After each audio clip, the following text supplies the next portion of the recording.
Selamat datang di channel ini. Ketemu lagi dengan saya, Dr. Sugiri Tama. Pada kesempatan kali ini saya akan menyampaikan topik tentang struktur histologi sistem urinaris. Penyampaian dari materi ini adalah materi ringkas yang sesuai untuk program studi kesehatan seperti keperawatan, fisioterapi, kedokteran gigi, ataupun siswa-siswa serta masyarakat yang ingin tahu tentang struktur mikroskopis dari sistem urinaris. Sistem urinaris terdiri secara anatomi dari sepasang ginjal. Ini di sini akan terjadi peristiwa pembentukan urin. Kemudian produknya akan disalurkan melalui sepasang saluran yang disebut dengan ureter kanan dan kiri. Kemudian produknya akan ditampung di kandung kemih atau vesika urinaria. Dan setelah itu, ketika kita kencing, akan keluar melalui uretra. Inilah yang akan saya bahas secara ringkas pada kesempatan kali ini. Nah, sebelum ke struktur, kita lihat dulu fungsi. Apa sih fungsi dari sistem urinaris? Yang pertama tentunya untuk memproduksi urin. Nah, urin itu isinya adalah produk-produk sampah, hasil dari metabolisme yang harus dikeluarkan dari tubuh, sehingga tubuh tetap bersih dan bisa melakukan fungsinya dengan baik. Jadi bisa dibilang sistem urinaris fungsinya membuang racun dari dalam tubuh, dari darah melalui pengeluaran urin. Tapi di saat yang bersamaan, sistem ini juga akan mengambil lagi bahan-bahan yang masih diperlukan oleh tubuh. Yang tadinya sempat keluar melalui urin, itu akan diambil lagi. Contohnya adalah air, tergantung dari kondisi tubuh kita, apakah lagi cukup air, apalagi kurang air atau dehidrasi. Kemudian komponen garam, natrium klorida, protein, ya semua akan diambil, gula semua akan diambil, dan secara umum bahan-bahan yang masih diperlukan akan diambil semua. Fungsi lainnya itu sangat banyak dari sistem urinaris ini, yaitu mengatur tekanan darah, ya, mengatur keseimbangan cairan dalam tubuh, mengatur asam basa dari tubuh. Kemudian yang sangat penting adalah berperan dalam memproduksi atau mengatur produksi dari sel-sel darah merah, ya, dengan menghasilkan eritropoietin, dan berperan juga dalam proses pembentukan vitamin D. Jadi sistem urinaris fungsinya tidak semata-mata untuk memproduksi urin, tapi memiliki fungsi yang sangat luas. Sehingga bisa dipahami ketika sistem urinaris mengalami gangguan, maka itu dampaknya akan sangat luas pada tubuh kita. Nah, sekarang saya mulai dari ginjal. Jadi ginjal ini sudah disebutkan tadi, ada dua, kanan dan kiri, bentuknya seperti ini, ya. Jadi ada bentuk cekungan di sini, kemudian ada cembung di sini, ya. Dilapisi oleh jaringan ikat, namanya kapsul. Kemudian secara anatomi, di luar dari kapsul tersebut, di lokasi di rongga perut, biasanya dilapisi lagi oleh bantalan yang dibentuk oleh jaringan-jaringan lemak. Itu berada di luar dari kapsul. Kemudian perhatikan di sini, di bagian cekungan dari ginjal itu, di sanalah tempat masuk dan keluarnya pembuluh darah. Kemudian tempat keluarnya produk yang dibikin di struktur di sini. Nah, strukturnya namanya pelvis, ya, saluran tersebut. Nah, kemudian kita lihat di bagian dari parenhim ginjal ini, itu ada berapa area, ya. Ada area kortikal di sini. Kemudian ada area yang berbentuk piramid. Nah, ada banyak piramid, ya. Yang ujungnya itu mengarah ke arah ilus, ya. Kemudian ujung dari piramid ini itu seperti ditampung oleh struktur cekung yang mengawali penampungan urin, ya, yang disebut dengan kalik, ya. Ini mulai dari kalik minor, kemudian menjadi kalik mayor yang lebih besar, kemudian akan bergabung menjadi struktur besar sekali namanya pelvis renalis. Nah, pelvis ini nanti akan berlanjut menjadi ureter. Nah, pada struktur bentuk piramid ini nanti akan ditunjukkan pada slide berikutnya. itu banyak berisi tubulus-tubulus yang ukurannya sangat halus ya, tubulus collectivus yang fungsinya untuk nanti menampung urin yang dibuat oleh struktur yang disebut dengan glomerulus, nanti akan ditunjukkan pada slide berikutnya. Sedangkan di area kortek ini sebagian besar nanti diisi oleh struktur ya yang berperan membentuk urin ya, struktur fungsional dari ginjal yang disebut dengan glomerulus. Nah, jadi bisa dibayangkan secara singkat ya bentuk dari ginjal ya seperti ini, ada cembung, ada cekung, ini namanya area hilus, tempat keluar masuknya pembuluh darah dan juga keluarnya ureter. Kemudian area parenhim bisa dibagi dua, area kortek dan area piramidal ya. Di kortek biasanya diisi oleh struktur fungsional dari ginjal yang disebut dengan nepron ya. Kemudian di bagian piramid ini berisi duktus-duktus yang menampung produk urin yang nanti akan disalurkan ke ujungnya dari piramid dan akan ditangkap oleh kalik. Nah, kalik minor, kalik mayor, kemudian ke pelvis dan disalurkan ke ureter dan seterusnya akan dibawa ke vesika urinaria.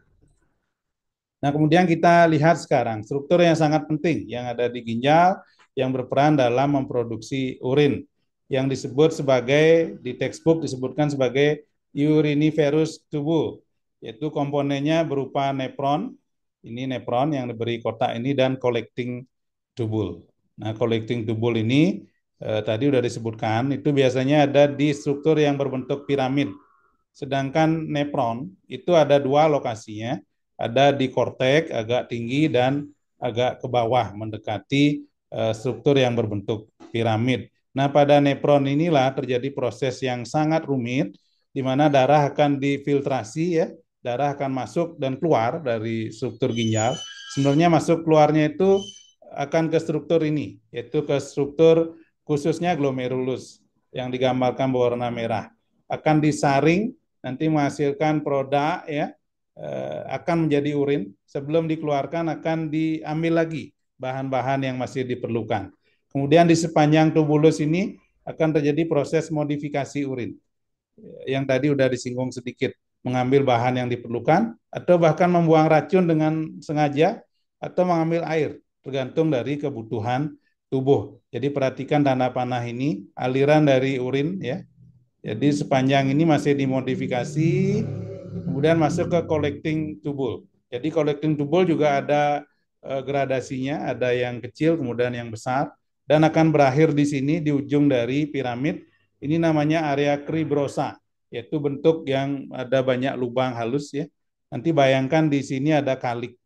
Kalik minor menampung urin ya secara terus-menerus, kemudian disampaikan ke kalik mayor, kemudian selanjutnya disampaikan ke pelvis dan dikirim ke ureter dan ke vesika urinaria. Kita lihat lebih detail komponen dari nepron ya. Nah, nepron ini jumlahnya sekitar 1 jutaan untuk kedua ginjal ya. Nah, nepron ini ada lagi komponennya ya, yaitu komponennya adalah renal corpuscle, ini namanya renal corpuscle, dan ada set tubulus ya, mulai dari tubulus proksimal ya, yang berkelok-kelok, kemudian yang lurus, kemudian ada bagian tipis namanya loop of Henle ya, kemudian ada bagian tebal lagi tubulus proksimal yang lurus, kemudian tubulus proksimal yang berkelok-kelok. Nah, kemudian akan menyampaikan produknya ke ductus collectivus atau collecting ductus. Dan cerita yang tadi berlanjut, disampaikan kemudian ke ujungnya, area cribrosa. Dan ini menggambarkan kalik yang tadi disebutkan ya, kalik minor, mayor, pelvis, kemudian ureter ya. Oke, kita lihat lebih detail lagi. Nah, kita lihat dulu renal corpuscle. Salah satu bagian dari glomerulus.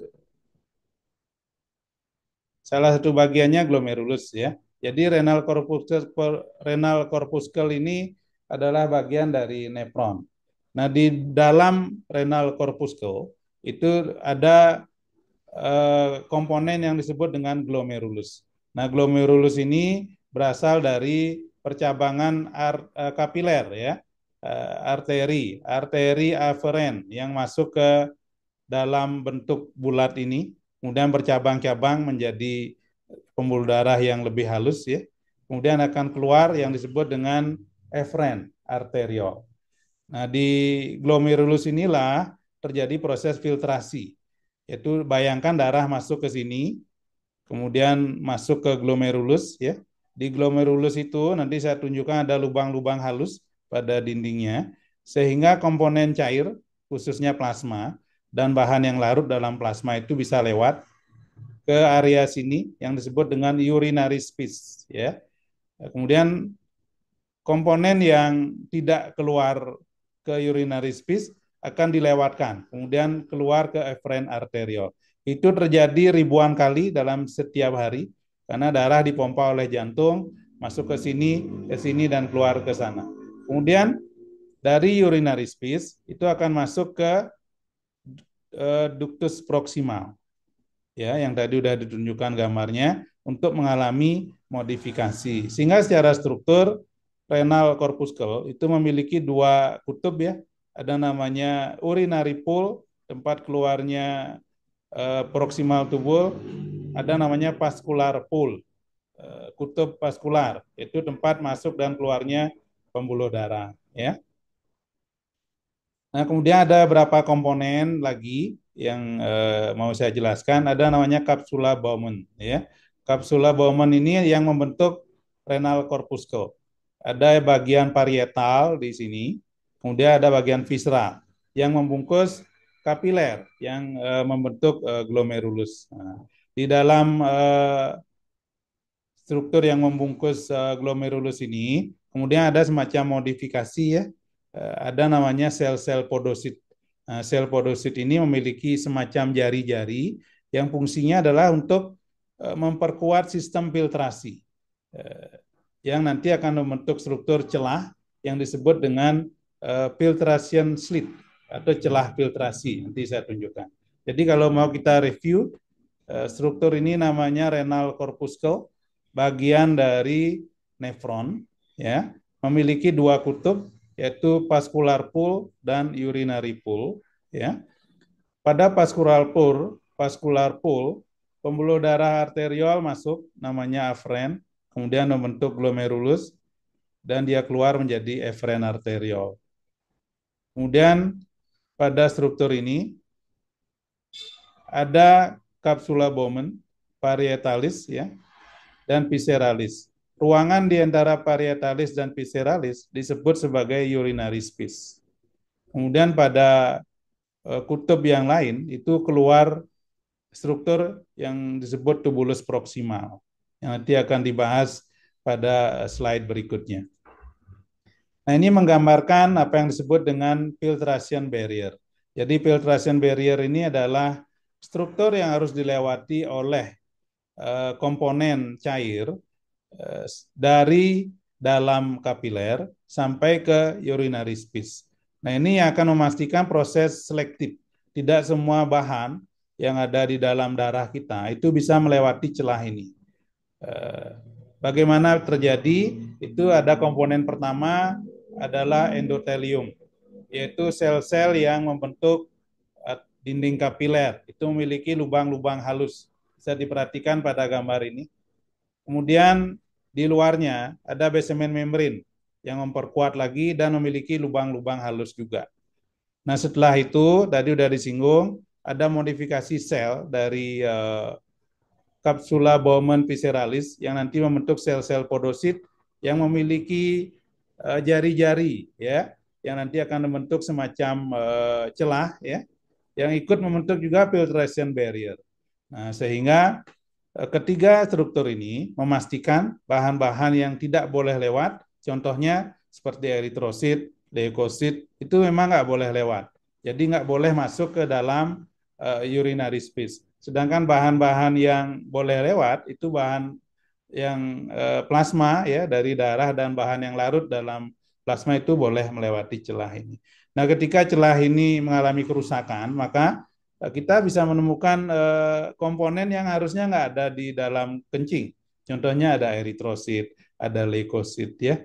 Sebaliknya ketika celah ini rusak ya, sebagai contoh ada bahan toksin yang merusak celah ini, maka proses produksi urin akan terganggu. Atau bahkan ada orang yang tidak bisa memproduksi urin karena semua celah ini tertutup.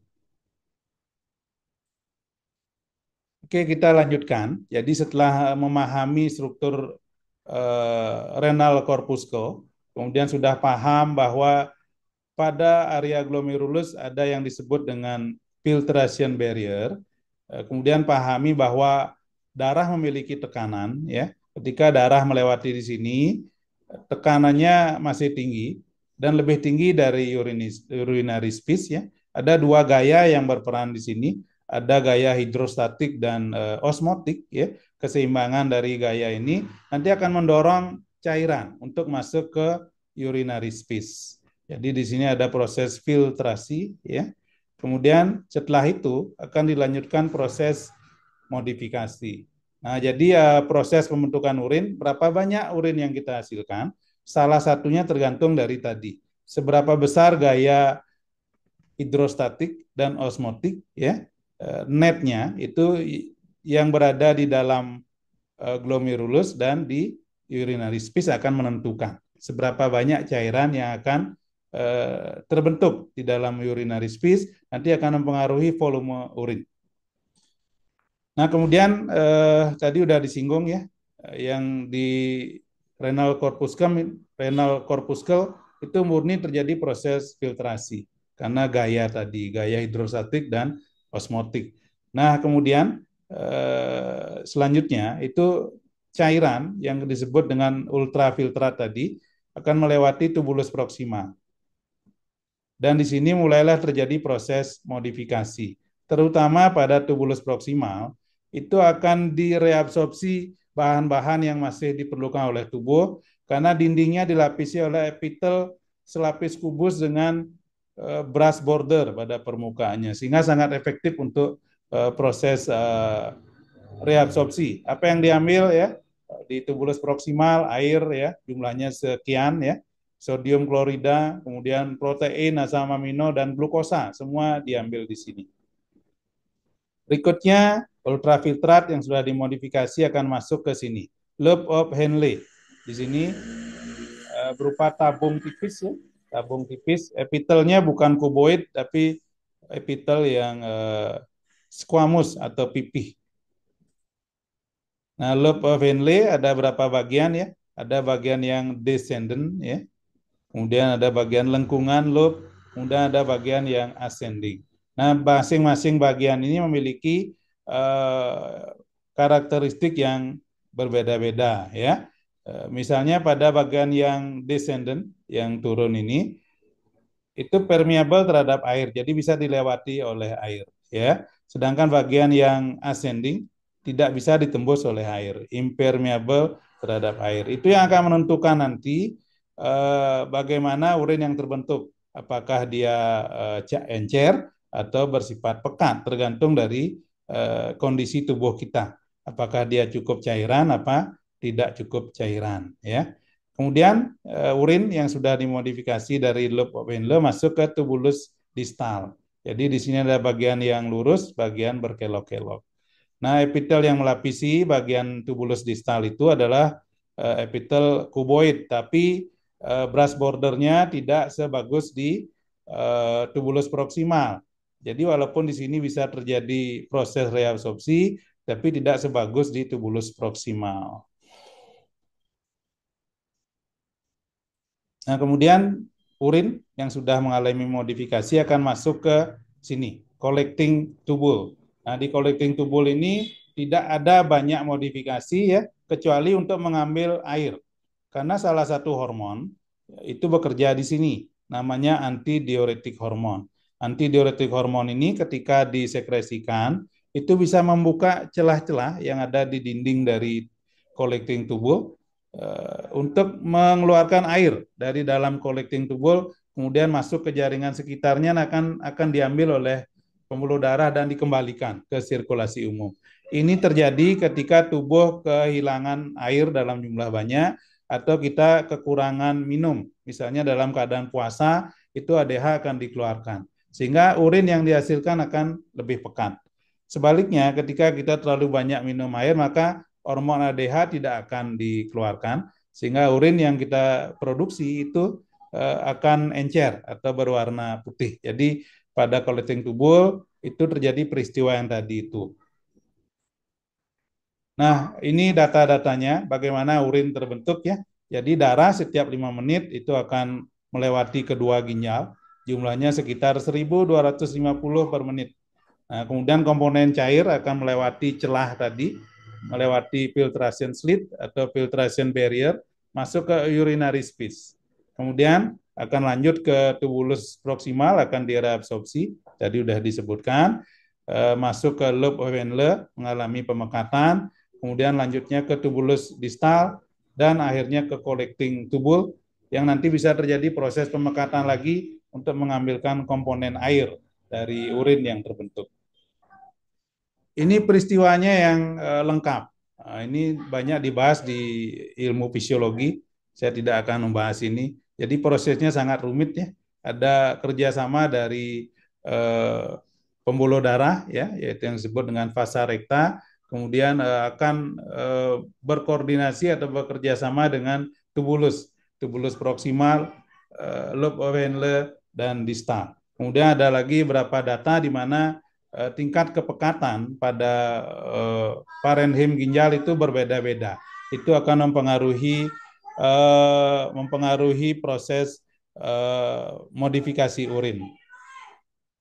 Nah, ada struktur khusus yang ditemukan pada komponen ginjal, yaitu disebut dengan juxtaglomerular apparatus. Juxtaglomerular apparatus ini berperan penting dalam menjaga hemodinamika, yaitu menjaga tekanan darah, kemudian menjaga apakah ion-ion di tubuh kita terjaga dengan baik, terutama yang dipantau adalah kadar natrium.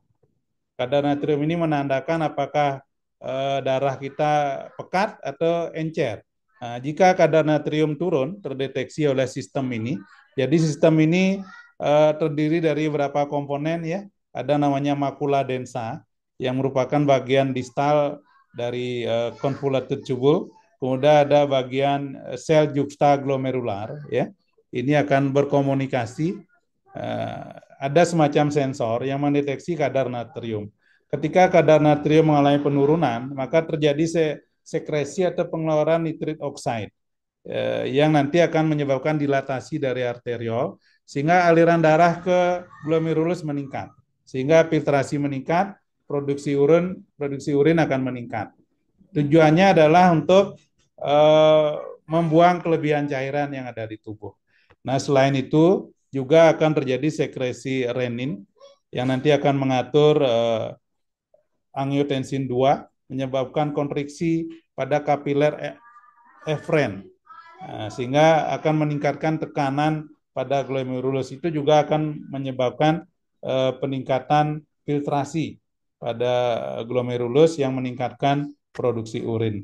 Dan ini terjadi secara terus-menerus untuk memantau kadar air dalam tubuh, kadar garam dalam tubuh, dan nanti akhirnya akan mempengaruhi tekanan darah. Nah, beberapa obat itu menargetkan sistem ini. Untuk mengatur misalnya pada pasien hipertensi, itu akan diberi obat yang nanti sebagai anti-converting enzim, yang nanti akan mempengaruhi sistem ini, sehingga tekanan darah bisa diatur atau diturunkan. Nah, berikutnya kita akan masuk ke bagian yang mengkoleksi dari urin. Jadi urin setelah dibentuk di sistem tadi, mulai dari proses filtrasi di glomerulus ya, yang berada di dalam renal corpuscle, kemudian masuk ke tubulus proksimal, seterusnya dimodifikasi, masuk ke collecting tubule, dan nanti akan disampaikan ke ujung dari struktur yang berbentuk piramid, dan akan diteteskan di sana. Nanti akan ditangkap oleh kalik minor, mayor, pelvis, ureter, kemudian masuk ke vesika urinaria.